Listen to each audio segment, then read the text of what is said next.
Join नहीं हुए। अब नमाज देखिए। नमो अरिहंताणं, नमो सिद्धाणं, नमो आयुर्याणं, नमो वज्रायाणं, नमो लोये सौवसाहुणं। मोक्षमार्गस्य नेतारं वेत्तारं कर्मभूव्रतां ज्ञातारं विश्वतत्त्वानां वन्दे तद्गुणलब्धये।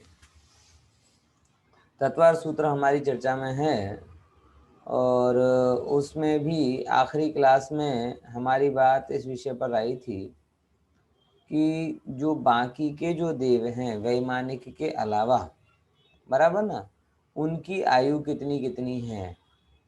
और उनकी आयु में हमने समझा था कि जो देव आदि हैं जिनकी आयु अगर नरक आदि गतियों की भी कितनी आयु होती है इत्यादि अनेकों मुद्दों पर हमने थोड़ी सी चर्चा की थी, है ना।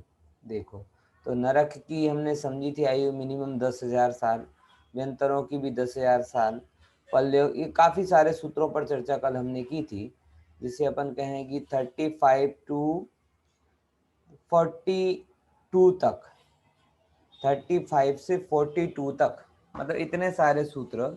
ये अपनी तत्वार सूत्र की कक्षा में एक रिकॉर्ड के रूप में भी रखा जा सकता है कि एक दिन में 7 सूत्रों पर चर्चा हुई थी। है, लेकिन उसमें कुछ नहीं है, सामान्य जानकारियां थी और उन जानकारियों को मैंने आप तक शेयर किया है। हम किसी के बर्थडे पे गए नहीं है, किसी ने हमें बुलाया नहीं है, किसी का हमने कोई वेलकम नहीं किया कि भाई तुम्हारी इतनी आयु क्या है क्या नहीं है। इन सब के लिए कौन मुख्य होता है? आगम प्रमाण। आगम से हमने इन सब चीज़ों को जाना है और आगम के आधार पर ही हम बताते हैं, बराबर। बाकी इसके अलावा और कोई हमारे पास आधार नहीं है। देखिए, एक दो स्लाइड और हैं, उनको अपन पूरा करके आज अपना मूव टारगेट जो अपन कहें 5वां अध्याय है उस पर अपन थोड़ी चर्चा चालू करेंगे। बहुत छोटे सरल से अर्थ में यहाँ पर बताई गई हैं 3 लोगों की, भवनवासी, व्यंतर और ज्योतिष, बराबर ना। भवनवासी की उत्कृष्ट आयु कितनी है? तो बोले 1 सागर। कितनी? 1 सागर। और जघन आयु कितनी है? 10,000 वर्ष। व्यंतरों की उत्कृष्ट आयु कितनी है? 1 पल्य। और जघन स्थिति क्या है? 10,000 वर्ष। और ज्योतिषियों की उत्कृष्ट स्थिति कितनी है? 1 पल्य। और जघन स्थिति कितनी है? 1 पल्ले का 8वां भाग। बात ख्याल में आ रही कि नहीं आ रही? तो इस प्रकार से ये इनकी जघन्य और उत्कृष्ट स्थिति का पैरामीटर यहाँ पर बताया गया है कि 1 सागर 10,000 वर्ष, 1 पल्ले 10,000 वर्ष और 1 पल्ले के बराबर 8वां भाग, ये इनकी जघन्य और उत्कृष्ट स्थिति होती है। पुनः प्रश्न ये होता है कि इनकी जघन्य और उत्कृष्ट स्थिति जानने का कोई लाभ है कि ऐसे ही जान रहे हैं हम? ये उसका और थोड़ा विस्तार है, अगर आपको और विचार करना हो। मुझे केवल इसमें एक चीज को थोड़ा बताना है। चार्ट तो बहुत बड़ा है और बोरिंग जैसा है, लेकिन कुछ चीजें जानने लायक हैं, वो काम की हैं। कौन कौन सी देखते हैं। एक तो इसमें देवांगना की आयु और आहार की इच्छा, ये 2 चीजें थोड़ी विशेष जानने लायक हैं। इस पर तो अपन ने चर्चा कर ली। भवनवासी में जो असुर कुमार देव हैं उनकी उत्कृष्ट आयु 10,000 वर्ष है, और सॉरी, जघन आयु 10,000 वर्ष है, उत्कृष्ट आयु 1 सागर है। लेकिन देवांगनाओं की उत्कृष्ट आयु 3 पल्य है। क्या बोला? कि भवनवासी असुर कुमार संबंधी जो देवांगना है उन देवांगनाओं की आयु 3 पल्यों कम है।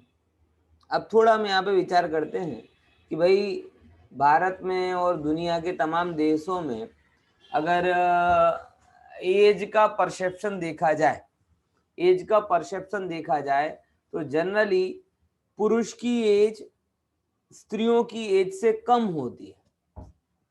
क्या बोला? जनरली ऐसा परसेप्शन है कि पुरुष की एज, जैसे इंडिया का अगर अपन परसेप्शन देखें जो एज है उसका, तो पुरुष की उत्कृष्ट आयु मतलब एवरेज आयु 63 ईयर्स है और महिलाओं की एवरेज आयु 65 ईयर्स। लेकिन देवांगनाओं में देवगति में ऐसा नहीं होता। देवगति में देवांगनाओं की आयु कम होती है और देवों की आयु बहुत होती है।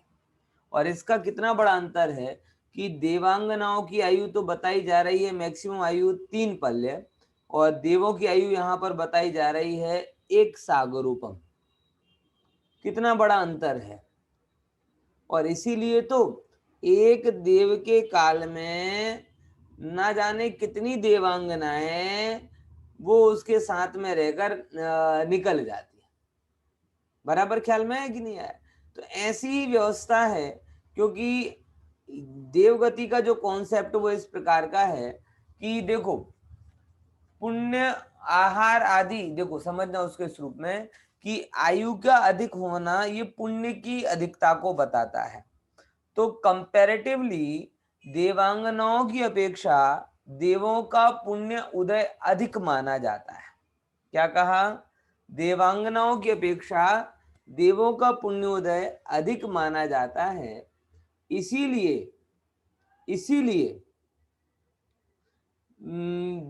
जिनका पुण्योदय ज्यादा उनकी आयु ज्यादा, और जिनका पुण्योदय कम उनकी आयु कम।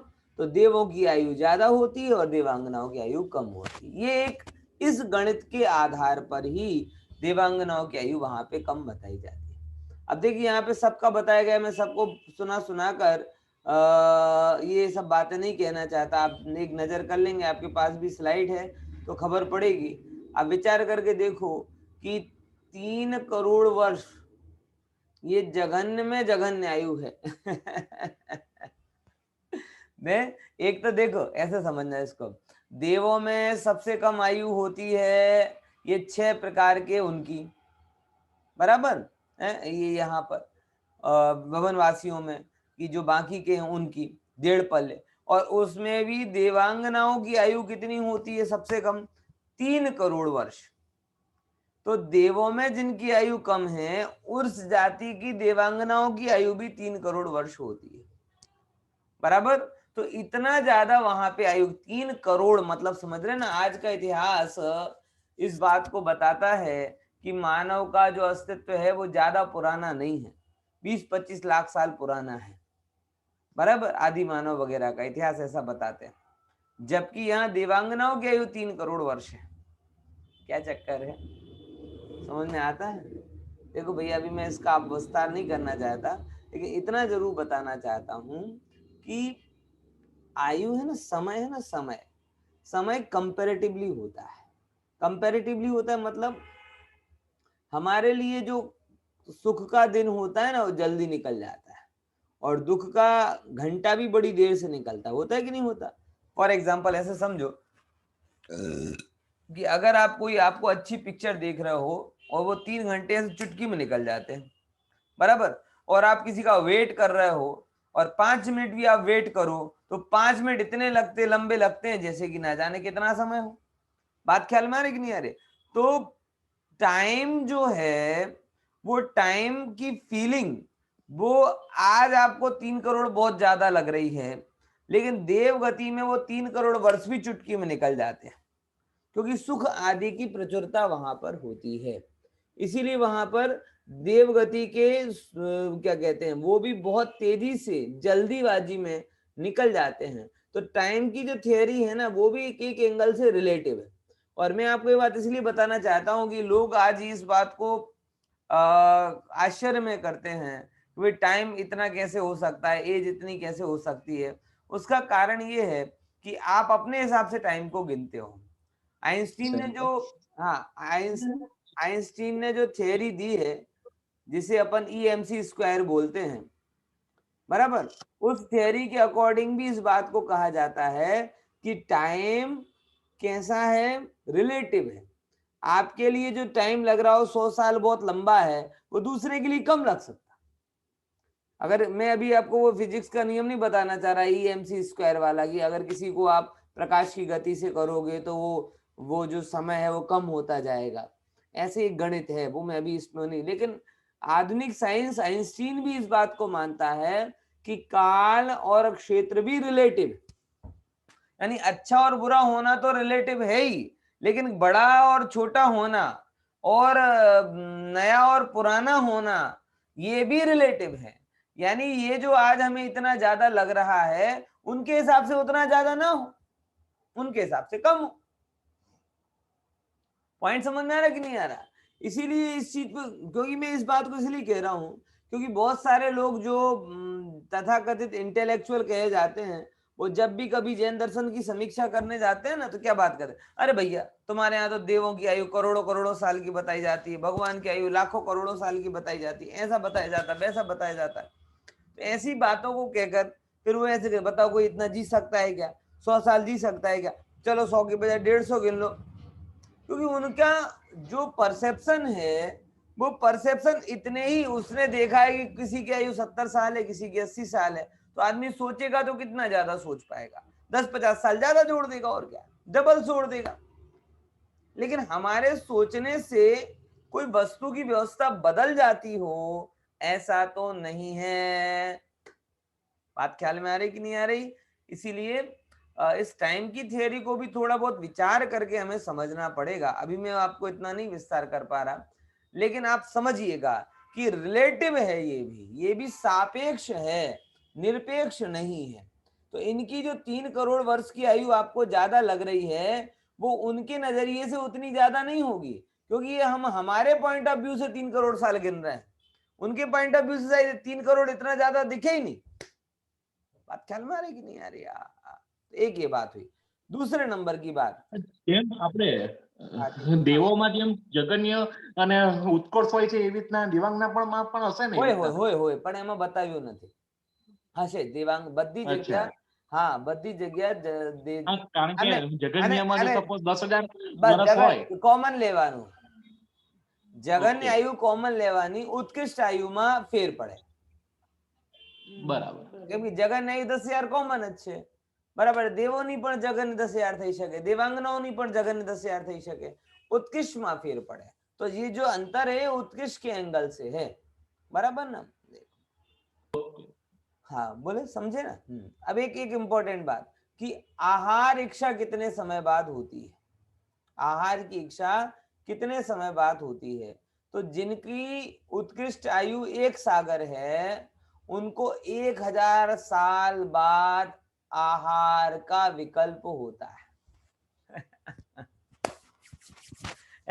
तो मतलब जो लोग ऐसा सोच रहे हैं और इस प्लानिंग के साथ स्वर्ग में जाने का सोच रहे हैं कि हम स्वर्ग में जाएंगे और फटाफट कल्प वृक्ष के फल खाएंगे और पिएंगे, खाएंगे और मौज करेंगे, उन लोगों को स्वर्ग में हताशा ही हाथ लगेगी। क्योंकि वहां पर अगर 1 सागर की आयु है तो 1000 साल तक तो आपको भूख ही नहीं लगेगी। है? समझ में आ रहा है कि नहीं आ रहा क्या कहना चाह रहे हैं? तो बहुत सारे लोगों की तो प्लानिंग तो फेल हो जाएगी। अब ये बात उन जिहादियों को बताना पड़ेगा कि जो कहते हैं कि भैया तुम मौलवियों को जब कभी बुलाते ना कि इतना तुम इनको कर रहे हो, क्यों मरवा देते हो, तो मौलवी वो जिहादी ऐसे ही बताते हैं, अरे वो तुम्हें क्या पता, तुम्हें लग रहा है कि हम उसको मरवा रहे हैं, हम तो उसको शहीद करवा रहे हैं। बोले क्यों? यहाँ तो भूखा मर रहा था और यहाँ से मर के सीधा जन्नत जाएगा, तो वहां तो मजे ही मजे हैं, खाएगा पिएगा मौज करेगा। है समझ में आया कि नहीं आया? तो उन लोगों को ये लगता है कि ये जो चीज है ना, ये खाने पीने के लिए स्वर्ग जा रहे हैं, तो खाने पीने के लिए तो भैया तुम अहमदाबाद में ही रुको और खूब खाओ, सुबह से लेकर शाम तक, रात तक तो मैं नहीं कहूंगा आगम विरुद्ध हो जाएगा और क्या है। तो सुबह का नाश्ता जो जो आपको है ना, देवों में गए तो भूखे सुत जाओगे, क्योंकि वहां तो पहले ही अगर आपकी 1 सागर की अगर आयु है तो आपको आहार की इच्छा ही 1000 वर्ष बाद होगी। तो जिनका खाए पीने बिना चलता नहीं, वो लोग तो बिना ही उसके टेंशन में जाएंगे। यहाँ पे पृथ्वी के डॉक्टरों से कांटेक्ट करेंगे, बोले क्या करें साहब, भूख ही नहीं लगती, सामने कल वृक्ष के फल दिख रहे हैं लेकिन भूख ही नहीं लगती। जैसे आज अपन जाते हैं ना डॉक्टर के पास, आटलू सरस जमवानुं મળે છે પણ શું કરીએ, ભૂખ જ નથી लागती। मतलब क्या समझ में आ रहा है ना? मैं आपको ये बताना चाह रहा हूं कि मूढ़ता के कारण आहार के दुख को हमने सुख समझ लिया है। क्या बोला? अब मुद्दे की बात बता रहा है कि मूढ़ता के कारण, किसके कारण? मूढ़, एक्चुअल में भूख लगना ये वेदनी कर्म का उदय, क्या बोला, ये समझ में आ रहा है कि नहीं आ रहा? क्या कहा ये लाइन ख्याल में आई? भूख लगना वो क्या है, जिसे हम भूख लगना कहते हैं वो है क्या? बोले भूख लगना ये वेदनी कर्म का उदय, और कर्म का उदय अच्छा कहाँ होता है, और अच्छा हो तो सिद्धों को भी होना चाहिए, अरंतों को भी होना चाहिए। तो भूख लगना ये कोई पुण्य पुण्य का उदय नहीं है, ये पाप का उदय। तो खाने पीने की बहुत इच्छा होना ये आपकी खूबी नहीं है, ये खामी। और इच्छा नहीं होना ये खामी नहीं है, खूबी। अब बहुत सारे लोग जिन्होंने अपनी दुनिया खाने पीने के अलावा कुछ सोची ही नहीं है, वो लोग तो आश्चर्य हो जाएंगे। बताओ है? कि अगर खाएंगे पिएंगे नहीं तो कैसे चलेगा है? बोलो। जैसे मेरा एक मित्र है, वो कभी अपने परिवार के साथ जैसे ही बाहर निकलता है, स्कूटर पे बैठता है, कार में बैठता है, पहला प्रश्न अपनी धर्म पत्नी से करता है, बोलो सुख छे आज अहमदाबाद के, बोलो सुख छे। और किसी दिन पुण्य के उदय से बाजार में गया और कुछ खा के अथवा पी के नहीं आया, बोले आज तो कोरे ना कोरा, कोरा ना कोरू, कोरू कोरू रहे हो ना, कहीं कोई खाए पिए नहीं। तो बाहर निकले तो खाना पीना मतलब उसके बिना तो वो अधूरा सब है। ये गणित कहां तक ठीक है मुझे बताओ? ज्ञानियों ने ऐसा फरमाया है, रविंद्र पंडित जी एक बहुत सुंदर बात कहते हैं कि घर से जब निकलो तो इतना खाकर निकलो, डबल खाकर निकलो कि बाहर में कुछ अच्छा लगे तो खाने की अगर इच्छा हो भी तो भी कहेगी पेट का कि यार इच्छा तो है लेकिन खा नहीं सकते अकाम निर्जरा इतने में हो जाएगी तुम्हारी। विचार रहे हो कि नहीं विचार रहे? ऐसा होना चाहिए। और अपन क्या करते, बाहर जाना हो तो एक टाइम पहले से खाना बंद कर, बाहर जाएंगे तो डबल खाएंगे। उल्टा गणित चल रहा है, सब उल्टा चल रहा है। विचार करके देखो जरा। तो इस बात को आप समझो कि भूख का लगना ये खामी है और नहीं लगना ये खूबी है।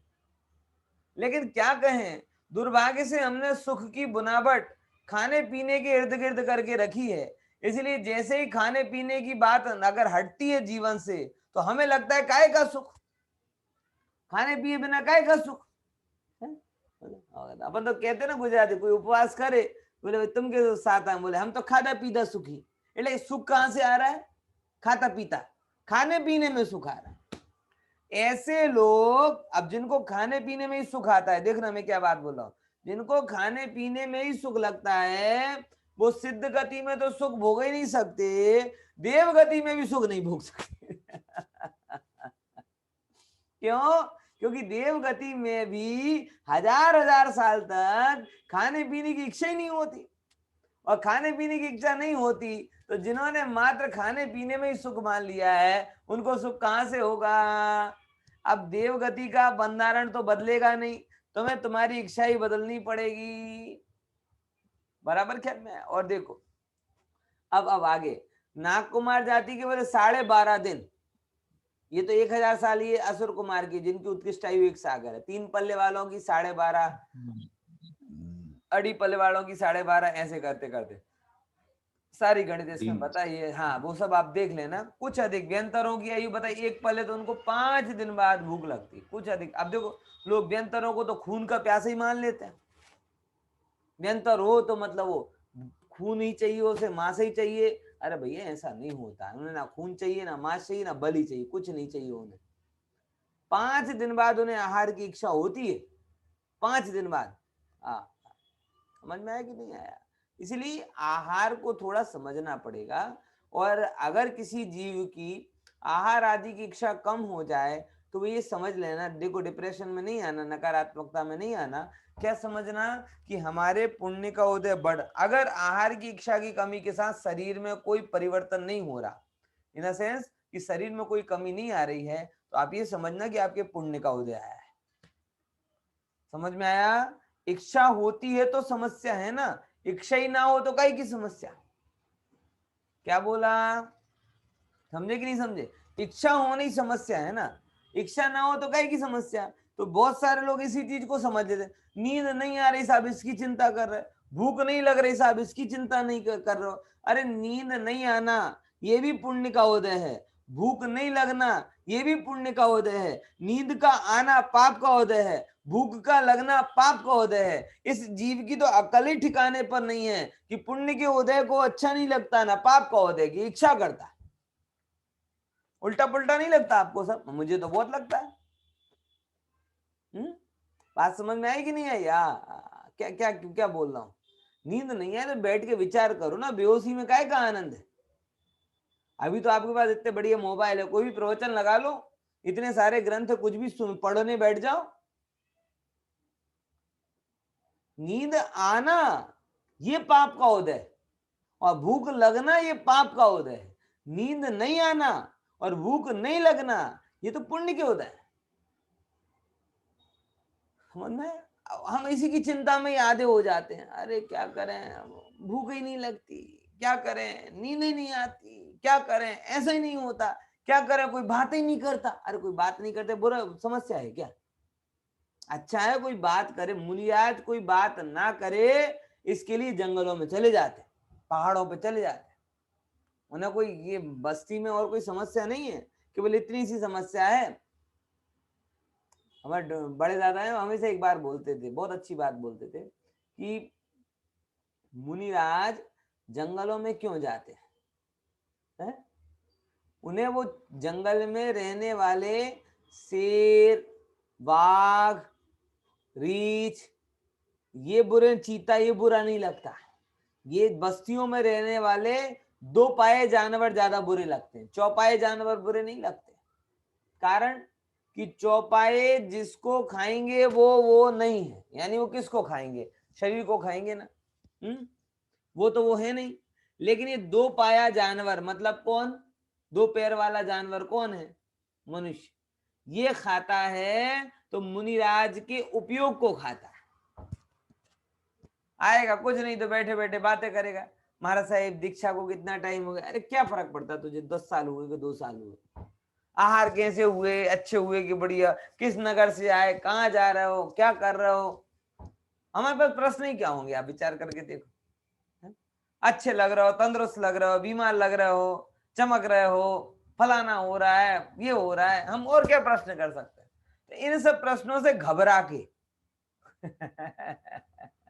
कि ये मनुष्यों के प्रश्न है ना, ये मनुष्यों के प्रश्न, ये वो चौपाए के आक्रमण, वो क्या कहते, चौपाए पशु के नाक, दांत और नाखूनों से भी भयंकर है।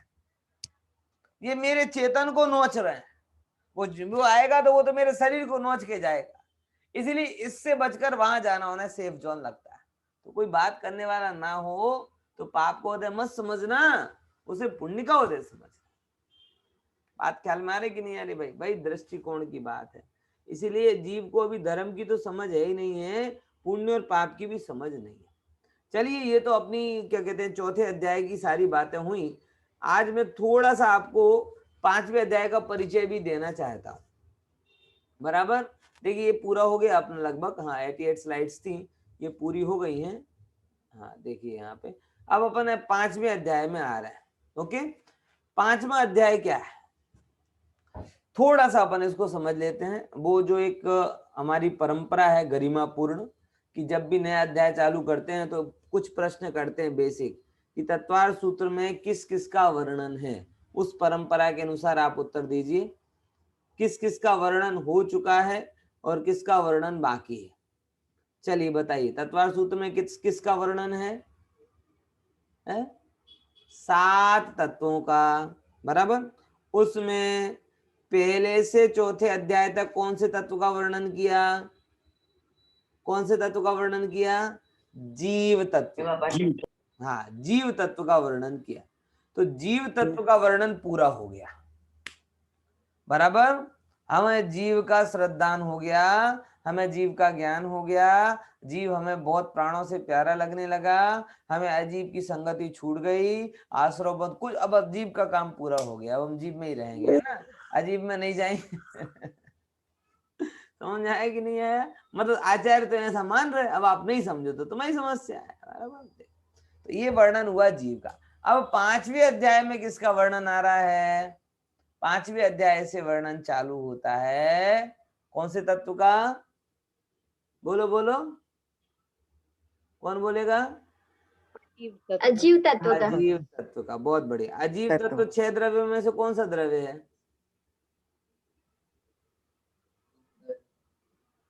सर जीव को छोड़ के 5 द्रव्य। हाँ, जीव को बाद बाकी करके शेष 5 के 5 द्रव्य कौन कौन से? पुद्गल, धर्म, अधर्म, आकाश और काल। इन पांचों का द्रव्य रूप से वर्णन, ये सब अजीव तत्व के अंतर्गत आता है।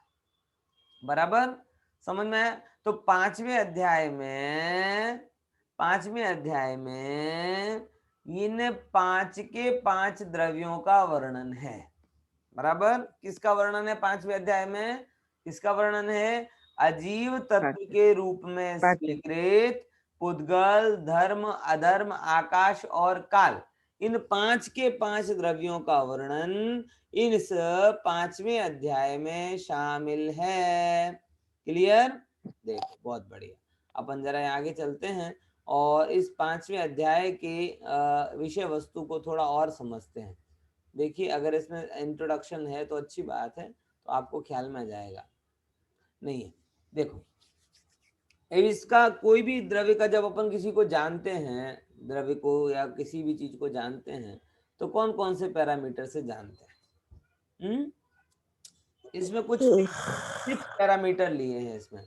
सबसे पहले इसमें क्या बताया? द्रव्य, क्षेत्र, काल, भाव। Very good. द्रव्य, क्षेत्र, काल, भाव। अपन इसको थोड़ा इस रूप में समझते हैं कि द्रव्य मतलब इनकी संख्या, कौन है ये? बराबर, ये कौन है और इनकी संख्या कितनी है। द्रव्य के पॉइंट ऑफ व्यू से अगर आप इन 5 द्रव्यों को देखने जाओगे तो क्या दिखाई देगा? फर्स्ट ऑफ ऑल, ये 5 द्रव्य कौन कौन से हैं और इनकी संख्या कितनी है। दूसरा पॉइंट पैरामीटर क्या आएगा? ये कहाँ रहते हैं। क्षेत्र के एंगल से देखा जाए तो ये कहाँ रहते हैं। बराबर, काल के एंगल से देखा जाए तो इनकी पर्याय कैसी कैसी होती हैं, और भाव के एंगल से देखा जाए तो इनका लक्षण क्या है अथवा इनका स्वरूप क्या है। इतने एंगल से हम यहाँ पे चर्चा करेंगे। बात समझ में आई? फिर से एक बार देख लीजिए। जैसे बहुत अच्छा उत्तर दिया था सपना बहन ने, समता बहन ने, कि इन किसी भी चीज को जानने के फिक्स पैरामीटर होते हैं जिसे हम द्रव्य, क्षेत्र, काल, भाव कहते हैं। तो इस 5वें अध्याय में हम क्या क्या समझेंगे? हम ये समझेंगे कि अजीव द्रव्य, अजीव तत्व यानी कि पुद्गल, धर्म, अधर्म, आकाश, काल नाम के द्रव्य, इनका नाम क्या है और इनकी संख्या कितनी है, ये कहाँ रहते हैं, इनकी पर्याय कैसी होती हैं और इनके लक्षण या गुणधर्म क्या है। बराबर, चलिए अपन पहला सूत्र लेते हैं, उसमें जरा ये ख्याल में आएगा कि और आगे क्या बात है। देखो, सबसे पहले जो अपन ने बात कही थी कि अजीब से हम किस किस की चर्चा करेंगे, अजीब से हम किस किस की चर्चा करेंगे, तो बताते हैं पहले नंबर के सूत्र में, अजीव काया धर्मा धर्माकाश पुद्गलाहा। बोलिए, अजीव काया धर्मा धर्माकाश पुद्गलाः। बहुत बढ़िया। अजीव काया धर्मा धर्माकाश पुद्गलाहा। कि अजीब से क्या समझना, अजीब से क्या समझना, उसका खुलासा करते हैं कि काय वाले द्रव्य। बराबर, अजीब से, अजीब और काय से क्या समझना, बोले धर्म, अधर्म, आकाश और पुद्गल। 2 विशेषण जोड़ दिए इन 4 द्रव्यों में। काल को अभी अलग रखा है, काल को अलग रखा है ना। तो पहले 4 कॉमन द्रव्य लिए जिनमें बहुत सारी कॉमन बातें हैं। कौन कौन सी कॉमन बातें? फर्स्ट ऑफ ऑल कि वो अजीब है। अजीब है मतलब जीव नहीं है, ये अर्थ निकला। अजीब है का क्या मतलब निकलता है? कि जीव नहीं है। और काय है मतलब क्या अर्थ निकलता है? काय का क्या मतलब होता है, कोई बताएगा? बड़ा सरल अर्थ होता है। काय का क्या मतलब? अनंत प्रदेशी। अनंत प्रदेशी। और ज्यादा नहीं हो गया? असंख्यात प्रदेश। असंख्यात अभी भी ज्यादा लग रहा है? रूप वाले ना रूप वाले नहीं, वो है तो प्रदेश का ही मुद्दा, लेकिन ना तो अनंत है, ना असंख्य है, ना संख्यात है, बहुप्रदेशी। क्या शब्द बोला गया है? बहुप्रदेश। बहुप्रदेशी का क्या मतलब होता है कि एक से ज्यादा, सिंगुलर से ज्यादा। फॉर एग्जाम्पल कि कोई दो प्रदेश में रहने वाला पुद्गल परमाणु हो तो भी वो कैसा है? काय, बहुप्रदेशी है। उसको कोई असंख्यात प्रदेश की जरूरत ही नहीं है। दो प्रदेश वाला हो, तीन प्रदेश वाला हो, चार प्रदेश वाला हो, कोई भी कितने भी प्रदेश वाला हो, वो द्रव्य बहुप्रदेशिक है, मतलब काय कहलाता है। क्या कहलाता है? काय। तो काय का मतलब क्या है? काय का मतलब कहलाता है बहुप्रदेशी समूह। बराबर, समूह। बराबर, जैसे व्हाट्सएप में भी ग्रुप चैट अगर आपको करनी है तो उस ग्रुप के लिए क्या एटलीस्ट दो तो होने चाहिए। दो बन गया तो व्हाट्सएप ग्रुप बन गया। एक में ग्रुप नहीं बनेगा। एक मतलब क्या हुआ? सिंगुलर। और वो एक से हटकर जो जैसे ही ज्यादा हुआ तो ग्रुप बन गया। तो ऐसे ही जो द्रव्य मात्र एक प्रदेश में रहते हों, कहाँ रहते हों? एक प्रदेश में, वो कहलाते हैं अकाय, मतलब एक प्रदेशी। बराबर, क्या बोला? एक प्रदेशी कौन से द्रव्य हैं? कि जो एक प्रदेश में रहते हों। ऐसा कौन सा द्रव्य? बोले काल। तो काल कैसा है? एक प्रदेशी है। अब देखो, जो काल के अलावा बाकी जो द्रव्य हैं वो एकाधिक प्रदेशों में रहते हैं, यानी वो कौन से हैं? वो बहुप्रदेशी हैं। और बहुप्रदेशी मतलब कायवान है। क्या है? कायवान। काल कैसा? अकाय, क्योंकि एक प्रदेशी है, और ये बहुप्रदेशी मतलब कायवान है। क्लियर? बात समझ में आई? अपने शरीर को काया क्यों कहा जाता है? अपने शरीर को काया क्यों कहा जाता है? बताओ। है? बोलो, काया क्यों कहा जाता है? बहुप्रदेशी है इसलिए। बहुप्रदेशी तो बहुत सारी चीजें हैं। ये बहुत सारे अंगों का, उपांगों का, अस्थियों का, इन सब का समुच्चय है, ग्रुप है। टोडरमल साहब ने इसके लिए बोला है मूर्तिक पुद्गल परमाणुओं का पिंड। क्या बोला? समझे कि नहीं समझे? मूर्तिक पुद्गल परमाणुओं का पिंड, कि जो मूर्तिक परमाणु इकट्ठे कर कर कर कर कर आपने क्या कर दिया?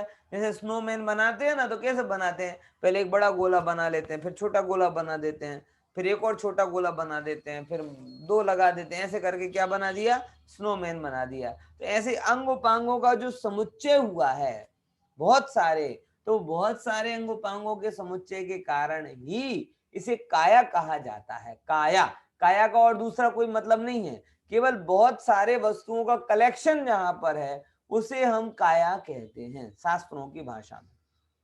और मैं हमेशा इस बात को कहता हूं कि देखो, बड़ी गजब बात है और विचारणीय बात है, आप सभी सोचेंगे तो आनंद होगा। एक को संभालना आसान है कि अनेक को संभालना आसान है? बताओ। बड़ी सीधी गणित है साहब। एक घोड़े पे सवारी करनी हो, एक कार चलानी हो, एक साइकिल चलानी हो, बड़ा आसान है।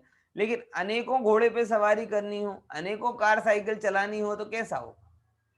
पॉसिबल है क्या? तो इस शरीर अनेक अंगों उपांगों का समूह है, ये कैसे आपके बल पे रहेगा? एक आत्मा है, वो आप हो। आप उस पर भरोसा रखोगे, संभल जाएगी, और वो संभल गया तो आप संभल जाओगे। इसीलिए एक को संभालने की इच्छा रखो, अनेक को संभालने के चक्कर में तो न जाने क्या क्या हुआ। इसीलिए तो कहा एक साधे सब सधे, सब साधे सब जाए। एक को साधोगे, आत्मा को साधने की इच्छा रखोगे, आपका शरीर अपने आप सज जाएगा। आज बहुत सारे लोग कोरोना जाने पर ऐसा ऐसा अहंकार करके बैठे हैं, कोरोना कम हो गया ना, देखो मैंने सावधानी रखी ना, मैंने हाथ धोए ना, मैंने ये नहीं किया ना, मैंने वो नहीं किया, इसीलिए बच गया, इसीलिए बच गया। बराबर, आप जो बीमार हुए ना उनसे पूछ लेना, तो आपको पता चलेगा कि उन्होंने आपसे ज्यादा सावधानी रखी थी। बोलो, है कि नहीं ये बात? तो अगर आप बचे हो तो आप इस भ्रम में मत रहना कि मेरे विकल्पों ने मुझे बचाया है। अरे भले मानस, आपके पुण्य ने आपको बचाया। और वो पुण्य कैसा था कि कदाचित कोई एक आत्मा की आराधना से जो शुभ भाव हुए, उस शुभ भाव का फल उस रूप में मिला।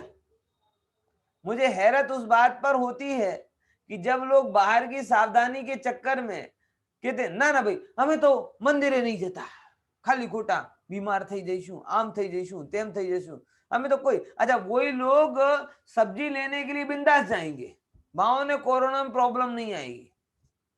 वही लोग ऑफिस में जरूर जाएंगे, वहां ने कोरोना दिक्कत नहीं आएगी। क्लाइंट से पैसे लेंगे, देंगे सब, लेकिन मंदिर का द्रव्य चढ़ाना हो ना तो कोरोना कोरोना कोरोना। अरे क्या है, क्या बुद्धि है? एक ही जगह कोरोना तुम्हें दिखता है, बाकी कहीं नहीं दिखता। ये मतलब बड़ी हैंडीकैप विचारधारा है, जिस विचारधारा में धर्म का मूल्य ही नहीं है। अगर आपके विचारों में धर्म का मूल्य होगा तो आप इस पॉइंट ऑफ व्यू से सोचेंगे। बस कहीं नहीं जा रहे थे तब मंदिर नहीं जाते थे, चलता था भाई, कहीं नहीं जा रहा, गवर्नमेंट ने अलाउड ही नहीं किया है। लेकिन अब पूरी दुनिया में तो आटा मारता फिर रहे हो, और मंदिर जाने की बात आती है तो कोरोना, वहां पे सब लोग आते हैं, तो दूसरी कोई आता नहीं है क्या? पॉइंट समझ रहे ना क्या कहना चाह रहा हूं मैं? लेकिन वो जीवों को अपना अहंकार की मैं बचा रहा हूं, मैं बचा रहा। अरे तुम नहीं बचा रहे, बचाने वाला कोई अलग है। ये शरीर आपके साधने से नहीं सकता है भाई साहब, क्योंकि ये एक नहीं है, अनेक है। ये किसान रैली से भी भयंकर है, कोई ना कोई तो लाल किले पे झंडा गाड़ ही देगा।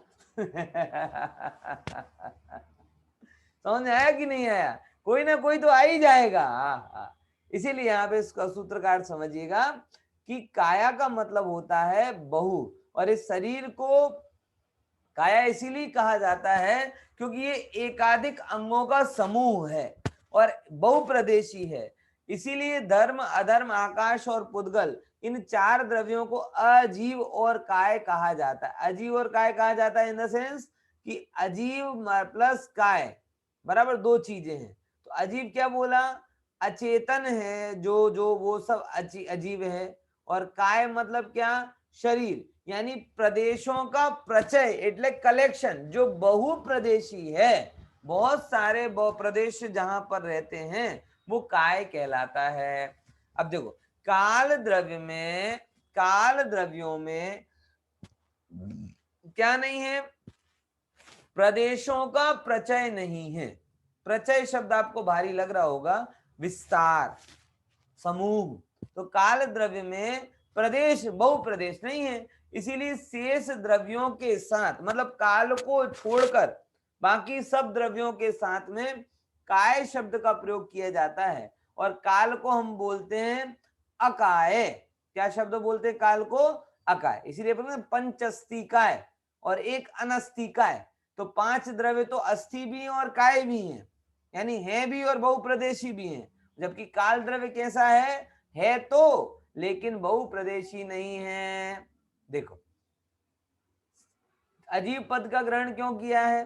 क्योंकि कोई सबको, ये थोड़ा अपन विचारनी बात है।